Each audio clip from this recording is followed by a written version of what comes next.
stress, mistakes, failure. Clearly, I'm here to give the feel-good talk of the day. I'm actually here to talk about resilience. As a researcher and a clinical psychologist at UCLA, I've been working with NASA on stress and resilience research for over 10 years. The very same NASA that has the expression, failure is not an option, associated with it. Well, I'm here to tell you today that not only is failure an option, it is required to promote resilience. Resilience means you face life stressors and challenges, and you bounce back and recover. And in doing so, you can enrich your life. So whether you work at NASA or your job as a high school student, being resilient means you face stressors, not eliminate them. To be resilient means you learn from your mistakes, not avoid making them. And to be resilient means you rebound from failure. So, any mistakes made during today's presentation is all done in the name of resilience. Do you know what astronauts report is among the most stressful things they deal with when they're up in space? A power failure, a meteor strike, an explosion, an alien attack? No, it's how their kids and family are doing back on Earth without them. Interestingly, when it comes to stress, we are a lot more like astronauts and other people who work in challenging environments than you might think. Astronauts, while they're up in space, can worry about their relationships, their spouses, and how their kids are doing in school, just like we do. Astronauts can have conflicts with coworkers, just like we do. They get stressed by health and finances. In space, astronauts report that the demands of their job, and at times the monotony of their job, is among the most stressful things they have to deal with. Conflicts with peers, stressful and at other times boring work. That sounds a lot like high school to me. A key aspect of chronic stress is that it can be like relationships, health problems, or work stress, is that if you're not coping well with it, it can be detrimental to your health and well-being. Chronic stress is associated with lowered immune functioning. Chronic stress is associated with memory and cardiac problems. Good thing I remember that. The good news is that people manage stress better than others, and they are more resilient, and we can look to them to see what they're doing well. So how do you become more resilient? Well, still working on that answer. But first, let's talk about what does not seem to promote resilience. Stress can really hijack your brain. It can really grab your attention. You ever try to avoid thinking about the thing you're stressed about? Try to distract yourself? Even suppress the thought or image of whatever is stressing you? Well, to highlight that idea, I'd like all of you, please, now to think about anything you want. Think about anything you want, but not a white bear. Think about anything you want, but not a white bear. Go ahead.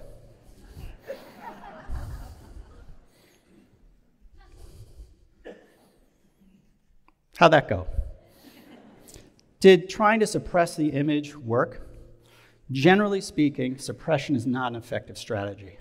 And while a white bear might not be a stressful image for you, it highlights the point that when we try not to think about something, it brings our attention more to that very thing.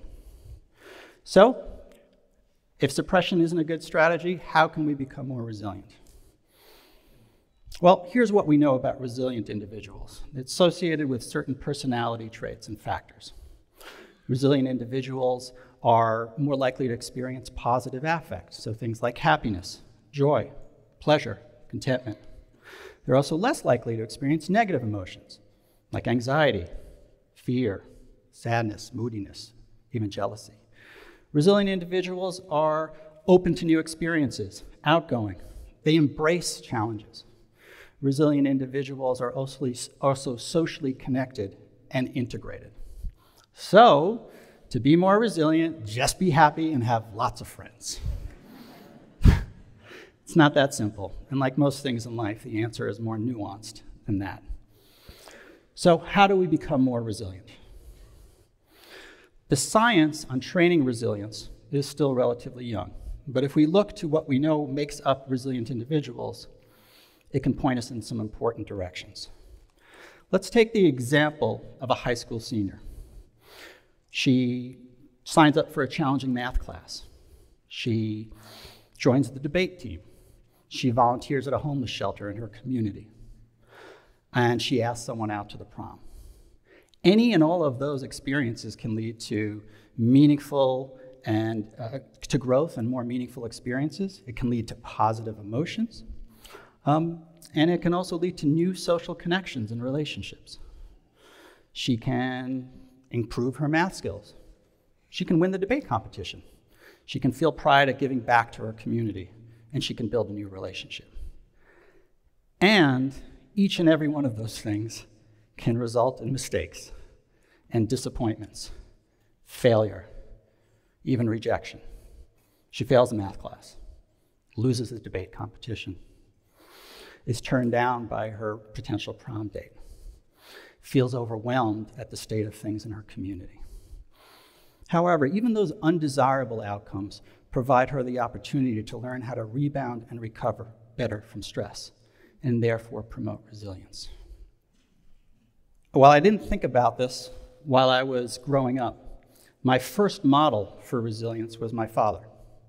My father was a Holocaust survivor, and he spent 4 years of his life in concentration camps doing slave labor, and he was the only member of his family to survive. My father sort of demonstrated the ultimate ability to rebound and recover from extraordinary circumstances. He found passion in starting a family after he immigrated to the US. He found dedication and commitment to his career as an engineer. He never missed an opportunity to be out on the tennis courts with his buddies. And his off-color humor was his example of positivity. So we see an example of the high school senior, and we see an example of my father, how facing life's challenges and pursuing meaning can help promote resilience. For most of us, modifying what we do to pursue more meaning means changing something about our behavior. It also means finding the time to do it. Now, I'm in the behavior change business, essentially, and it's not the easiest thing to do. So here are two things to keep in mind when it comes to behavior change. Slow and gradual behavior change is more likely to succeed and last. Often, when we try to undertake behavior change, it seems too overwhelming a task, and we shortly fail or give up. How many of you think flossing after each meal is good? How many of you make the time to floss after each meal? Some hands dropped.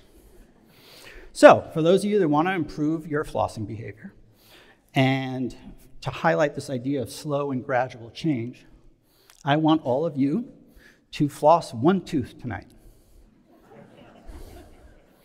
Anyone can floss a tooth. Now, I'm not saying the idea here is to have the healthiest molar in the history of dentistry, but rather that it highlights the idea that when we can commit to a manageable behavior change, it makes it more likely that we'll do it, and then once we start, it's more likely we can go on to the next tooth and the next tooth. But start with just one. Second thing that's important when it comes to behavior change is compassion. Be compassionate to yourself. Don't be self-critical. Behavior change is more likely to be effective if you take that stance. How many of you think daily exercise is important? How many of you exercise daily? All right. Well, exercise is actually a great way to promote resilience. It helps you manage emotions, helps improve cognition, helps your body heal and recover. But usually undertaking an exercise regimen can seem daunting, and many people either don't start or give up shortly after starting. Think gradual change and try the 5-minute rule. Do any kind of exercise for 5 minutes. So it won't have you running a marathon tomorrow, but it can have you walking around the block. And this is the crucial part. When you change your behavior, and when you slip up in changing your behavior and you miss that walk, be compassionate. Go easy on yourself. If you're self-critical, you're more likely to feel down, and as a result, you're going to be less likely to think you can actually change your behavior. Try a stance of being compassionate. So when you miss that walk or that exercise, excuse yourself and see that you might be more likely to rebound the next day and go on that walk. And if you are doing that, you are rebounding and recovering and promoting resilience. Do you know what astronauts say is among the most helpful things they do for managing stress when they're up in space? They look at Earth and they take photos of it. Now, is it that looking at our planet actually reduces stress? Well, it's certainly relaxing, but more importantly, it allows them to engage in something meaningful. And when they're engaged in something meaningful, that can help them move beyond a particularly challenging day. Engaging in something meaningful can help them move beyond a conflict for the time being that they might have had with a coworker. It's a subtle but important distinction. But doing something for the joy it brings, as opposed to it lowering your stress, can allow your attention to focus more on the meaningful pursuit. And the more your attention is on a meaningful pursuit, the less it is focused on stressors, like a white bear. So, I encourage all of you to find your paths to resilience through meaningful pursuits. It can be meditation, photography, learning a new language, engaging in your community more.